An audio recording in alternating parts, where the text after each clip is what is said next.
नमस्कार दोस्तों। आज फिल्मी पंचायत में बात होगी सीधे पैसों की, क्योंकि बॉलीवुड में इज्जत उसी की होती है जिसकी फिल्म खिड़की पर नोट छाप रही हो। 2026 में हमें दो ऐसी फिल्में दी हैं जो देखने में जमीन आसमान का फर्क रखती हैं, पर कमाई के मामले में दोनों अपनी अपनी जगह मैदान मार रही हैं। सबसे पहले बात करते हैं उस ग्लोबल मॉन्स्टर की जिसने वर्ल्ड वाइड बॉक्स ऑफिस को हिला कर रखा हुआ है। ऑफ कोर्स हम धुरंधर 2 द रिवेंज की बात कर रहे हैं। धुरंधर द रिवेंज दोस्तों, इस फिल्म ने अपने 35th डे में 1760 करोड़ वर्ल्ड वाइड का आंकड़ा पार करके बॉलीवुड के लिए एक नया बेंचमार्क सेट कर दिया है। जहां 35 दिन में फिल्में ओटीटी में आ जाती हैं, कुछ तो यूट्यूब पर भी आ जाती हैं, वहीं धुरंधर अब भी थिएटर्स में लगी हुई है। ये अब फिल्म नहीं, बॉलीवुड के लिए आने वाले कई सालों तक एक केस स्टडी बन गया है। लोग अब अपनी सक्सेस को धुरंधर स्टैंडर्ड्स से कंपेयर करेंगे आने वाले समय में। इंडिया ही नहीं, ओवरसीज में भी तबाही मचा रखी है दोस्तों। सिर्फ यूके मार्केट में इसने 4.39 मिलियन यूरोस कमाकर रणवीर सिंह ने पठान का किला फतेह किया। तो वहीं नॉर्थ अमेरिका में इसने बाहुबली के उस 9 साल के हिस्टोरिकल रिकॉर्ड को भी तोड़ दिया। यही नहीं, धुरंधर द रिवेंज ने नॉर्थ अमेरिका में 25 मिलियन डॉलर्स को क्रॉस करने वाली पहली इंडियन फिल्म भी बन गई है। ये तो बात थी धुरंधर की। तो दूसरी तरफ हमारे पास है अक्षय कुमार और प्रियदर्शन की जोड़ी वाली भूत बंगला। अब भले ये 1000 करोड़ स्टैंडर्ड वाली फिल्म ना हो, दूर दूर तक ना हो, और शायद आप सोच रहे हो कि इसकी तुलना भी धुरंधर से करना एक इंसल्ट है, तो मैं बताता हूं कि इन दोनों को आप बॉक्स ऑफिस कलेक्शन से ना जज करके एक बिजनेस मॉडल की तरह देखिए। भूत बंगला ने सिर्फ 6 दिनों में 140 करोड़ वर्ल्ड वाइड का ग्रॉस टच कर लिया है। सबसे हैरानी वाली बात मालूम है इसकी क्या थी? इसका ट्यूसडे का ट्विस्ट। जहां बड़े बड़े स्टार्स की फिल्म मंडे को ढेर हो जाती हैं, वहां इसने डे 5 यानी ट्यूसडे को 9.5 करोड़ का नेट कलेक्शन किया, जो इसके मंडे के 8 करोड़ से कहीं ज्यादा है। सीधा 15% का जंप। मैं आपको आगे वीडियो में बताऊंगा कि ये मास्टर क्लास प्रदर्शन ने कैसे किया।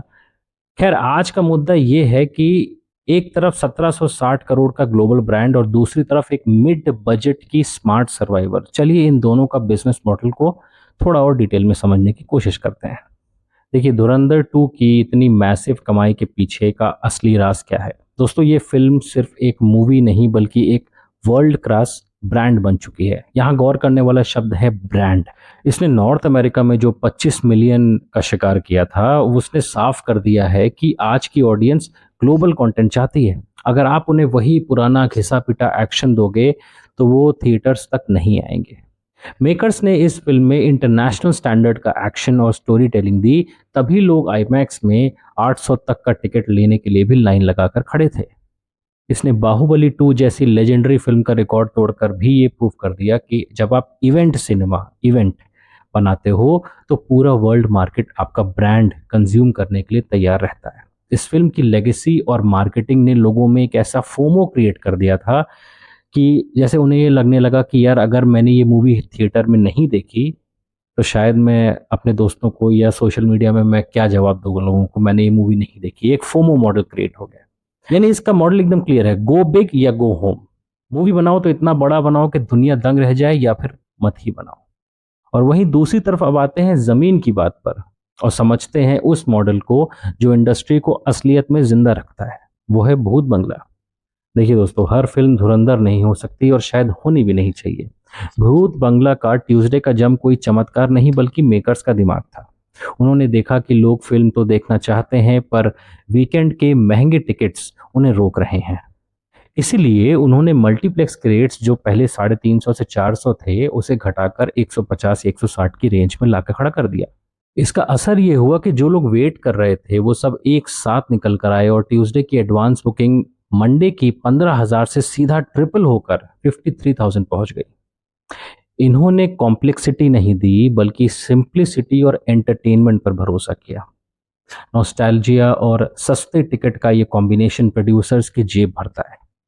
भले ही ये फिल्म धुरंधर के आसपास भी ना आए कभी, पर सिर्फ 6 दिन में 140 करोड़ निकालना एक सेफ और प्रॉफिटेबल बिजनेस मॉडल की बड़ी जीत है। खासकर जब आप एक बजट फिल्म और सिंपल फैमिली एंटरटेनर बनाते हैं, तब की बात है। तो दोस्तों, इन दोनों की कमाई और इनके मॉडल्स को देखकर एक बात तो बिल्कुल साफ हो चुकी है कि बॉलीवुड में अब बीच का रास्ता पूरी तरह से खत्म हो गया है। आज के व्यूअर के पास दो ही चॉइस हैं, या तो आप इतना बड़ा स्केल और वर्ल्ड क्लास एक्सपीरियंस उसको दो कि लोग बाहुबली और पठान के रिकॉर्ड्स भूल जाएं, जैसे धुरंधर 2 ने दिया, या फिर आप ऑडियंस की पॉकेट का ख्याल रखो और उसे एक ईमानदार और बढ़िया एंटरटेनमेंट दो, जो भूत बंगला ने दिया।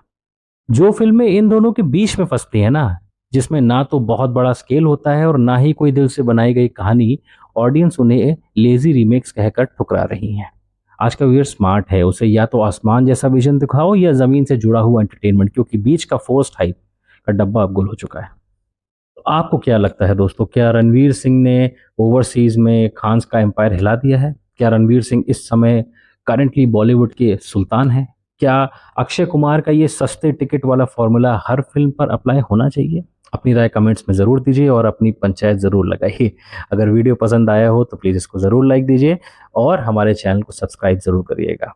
बेल नोटिफिकेशन दबाना मत भूलिएगा, ताकि इसी तरह की वीडियोस फ्यूचर में हम बनाएं तो आपको नोटिफिकेशन मिलती रहे। मिलते हैं अगले वीडियो में। जय हिंद, जय भारत।